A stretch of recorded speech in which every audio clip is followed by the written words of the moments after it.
pourquoi ne pas aller vers la refonte de notre système éducatif à ne plus avoir des séries? Un métier innovant, c'est un métier qui vient apporter un plus par rapport au métier ancien. Donc un métier qui est actuel, un métier qui apporte des solutions nouvelles aux besoins de la société. C'est beaucoup plus dans le domaine du digital, de l'informatique, que vous aurez la plupart des métiers innovants aujourd'hui.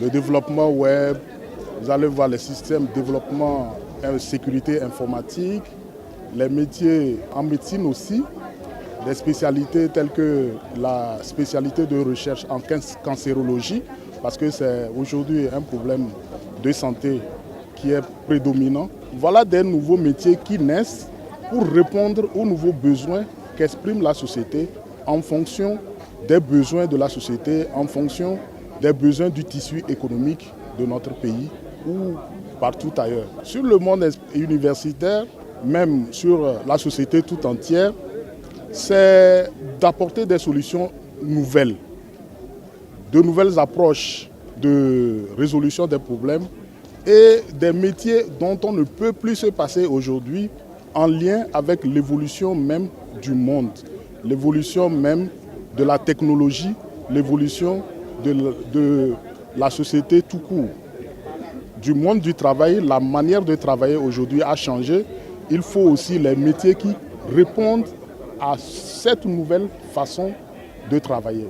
Ce qu'on reproche à nos institutions, à nos universités, il semblerait qu'on forme plus de chômeurs que de professionnels. Donc ce qui nous interpelle à revoir la formation que nous dispensons. Il est certes vrai que depuis quelques années, les offres de formation sont diversifiées à travers la création des formations de plus en plus professionnalisantes. Mais l'essentiel reste fait actuellement dans des filières traditionnelles où les formations sont dites fondamentales.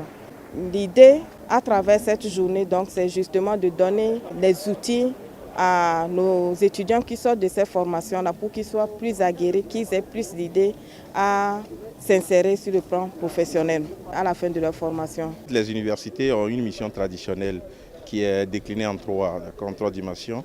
D'abord l'enseignement, la recherche et le service à la communauté. Donc notre présentation a consisté à dire que l'université de Kara est créée il y a 20 ans. Qu'est-ce que l'université fait à travers ces trois dimensions d'intervention à sa communauté? L'université de Kara fait beaucoup de recherches et ces recherches-là aboutissent à des innovations. On peut citer par exemple l'agropole gingembre que l'université de Kara a créé pour permettre à ce qu'on transforme un certain nombre d'essences au niveau local en des huiles qui peuvent être consommées par la population togolaise et exportées. Quand on prenait l'université de Kara avec sa faculté de médecine, qui aujourd'hui sort un certain nombre de docteurs, médecins, ça va permettre à ce que nos centres hospitaliers, dans le septentrion, vous savez, les gens ont des difficultés à accepter des affectations. Aujourd'hui, les gens là sont formés dans leur milieu et ils sont prêts maintenant à exercer dans ces milieux-là qui d'antan n'étaient pas favorables à un certain nombre d'individus de formés, de compétences qui sont formés ailleurs. Dans un contexte où on a l'extrémisme violent qui prend le point au Grand Nord, aujourd'hui l'université de Kara permet quand même de donner aux jeunes un espoir en termes d'emploi, un espoir en termes de qualité de formation qui puisse leur permettre de sortir de cette vulnérabilité-là et ne pas être exposés à l'extrémisme violent.